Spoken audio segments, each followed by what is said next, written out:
Hey guys. Okay, I did a unboxing vid of these World War II Reproduction K-Rations, and everybody was so upset that I didn't go ahead and try one of these menus.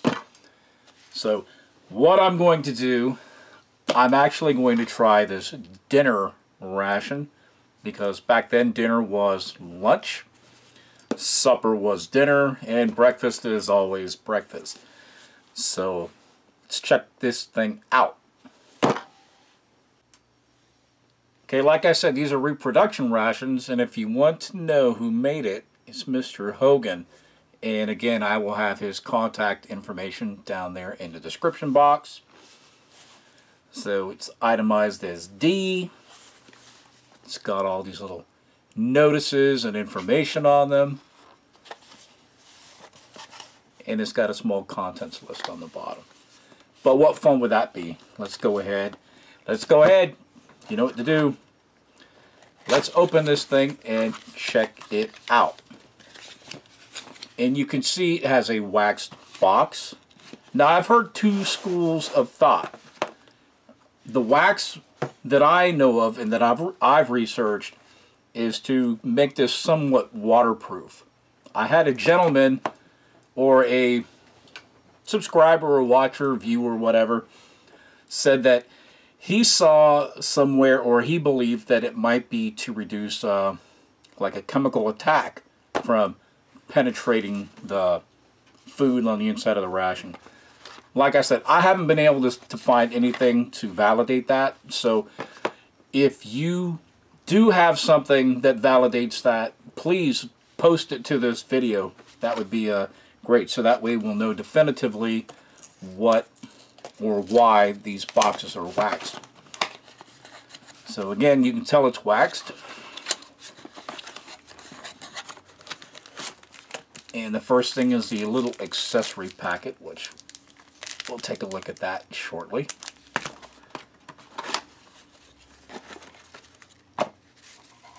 Have a stick of Wrigley's gum, some latrine paper. Okay, and these are the pack of matches. What am I talking about? The pack of smokes. And there are 4 cigarettes in here, if I can open this thing. And again, because they are supposed to be 1940s vintage, they are filterless. But these look like they are actually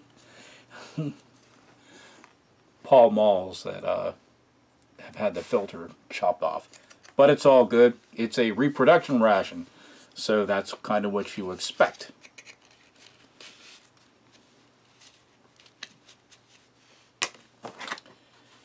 And then we have the box with the actual meal ration part, and that's everything out of there. And you see it comes in a sleeve.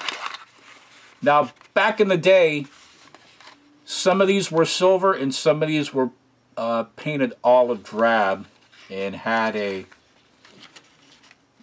A or a D or U.S. Army or whatever painted on them. So there's a pack of matches. Again, the ration, and these are usually like ham or tuna or whatever. But like we say, this is a reproduction, so this is something that you can eat. And of course, the P38. Now, all of these rations didn't come with a P38, but Mr. Hogan takes care of everybody. So let's check this stuff out. Okay, and speaking of things, if we're going old school, let's use an old school mess kit.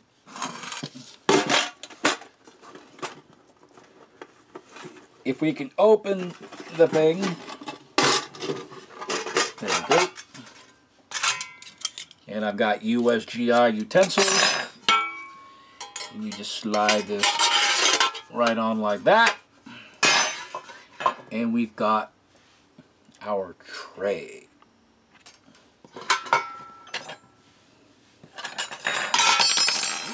Man, this is kind of like comedy hour right now. So we'll see what we've got inside of this. Grab my trusty... Oh, well, we'll try this. We'll see how sharp this US knife is. It's got a nice little edge on it. So we've got some caramels.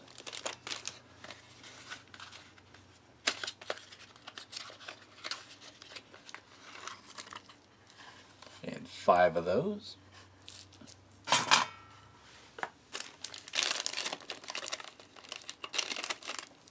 A little spoon for the ration, in case if you don't have a mess kit.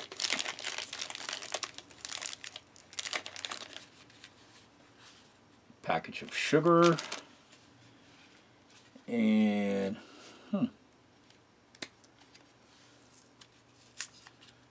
trying to see if there was another way to open that.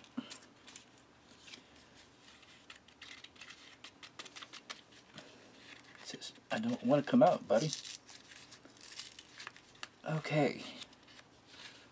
Oh, so these are just like little sugar cubes in here, obviously.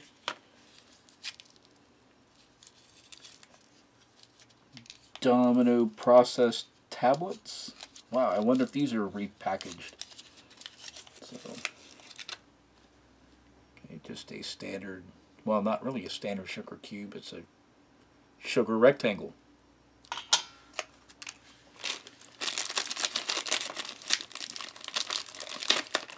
And then there's some like graham crackers.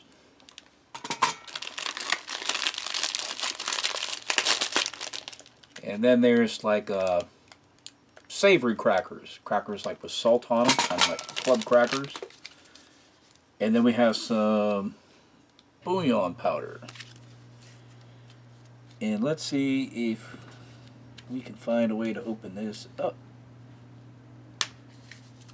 There's not like any envelope or anything. I guess this is just glued together or taped together somehow.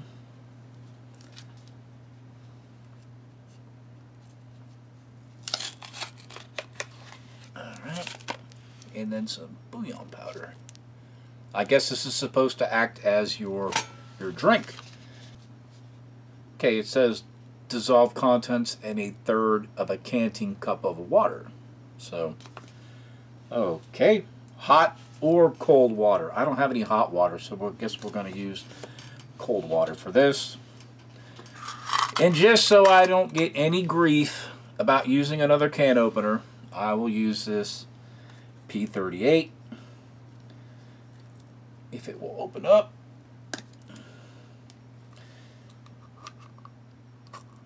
I need to get it in that notch.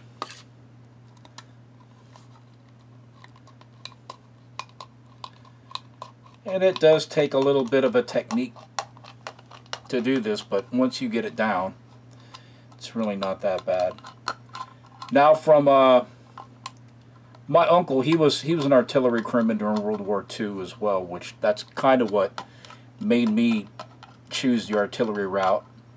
I recall that some of the vets were saying that out in the field that they wouldn't dump the water out of these. They would actually drink the water in here because at times water was very precious. So I'll finish opening this thing up and show you what we got inside. Okay, that really wasn't as much of a chore as I thought it was. It looks like we've got some chicken chunks or whatever in there. So we will distribute that in our mess kit.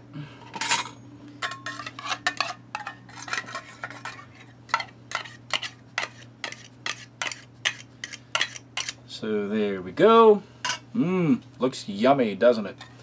Another thing I thought was kind of interesting is a lot of guys would keep these tops and kind of make like cow traps out of them. They would put slits in here and point them up and down and lay them in front of their position, so that way if somebody was trying to sneak up on them, they had a chance of hitting one of them sharps and cutting themselves and maybe letting out a scream, warning the people in the observation post or wherever they were at. So thought that, there's my phone, of course. Let's take a look at some of these crackers. Again, this knife actually has a pretty decent edge to it. I'm quite sure that's probably not intentional, because everything that I ever used when I was in the military was incredibly dull, unless if you made it sharp. Oops. Okay, and these are the dessert biscuits. Let's try to open these things up. And these are simply just regular graham crackers. And they are getting everywhere as well. Okay, let's try the chicken chunk. And you'll notice there's no salt, there's no anything else, but just like it came out of the grocery store. And it is chicken with our savory cracker.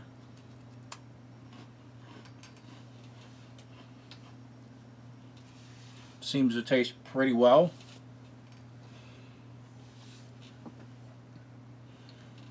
Okay, I don't have my canteen cup with me today, so I will pour some water into my coffee cup.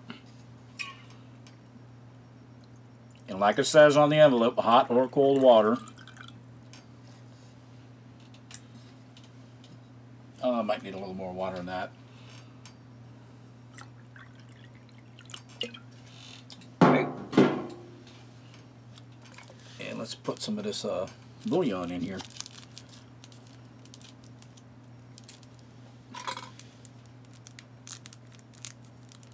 Maybe.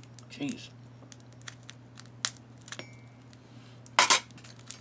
This is the perfect time to use your bayonet or your M3 trench knife, something to that, because sometimes the mess kit stuff just does not cut it.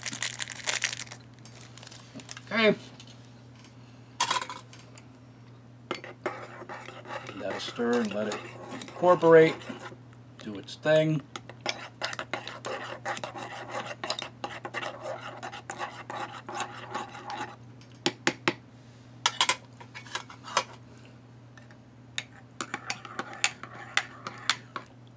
Probably would have been better if I had, yeah, this would be good in here. If I'd have put the powder in first, but what are you going to do?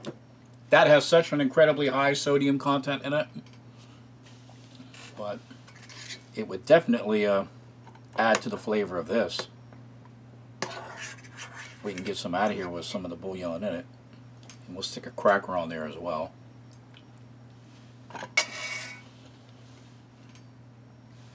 Yeah, you might just want to sprinkle a little bit of this on your potted meat, as it were, because it really adds a lot. As far as the sugar, I guess you could just snack on this, or if you were lucky enough to find some coffee somewhere. So, yep. And lastly, the caramels.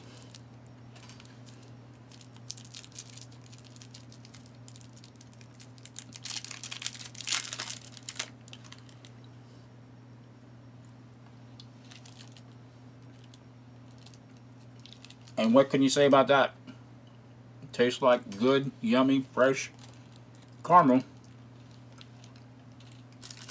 Yep, you could eat them really fast. And where's that last thing? What happened to my Wrigley's gum?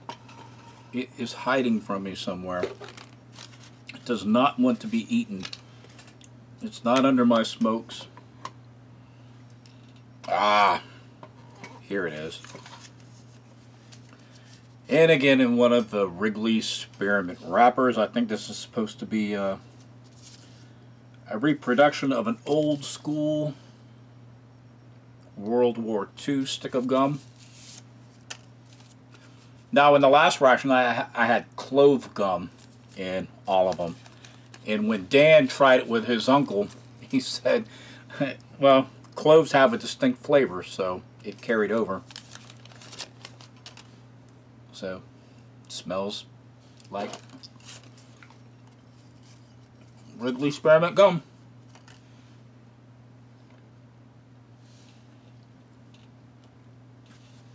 Okay, everybody, this was a review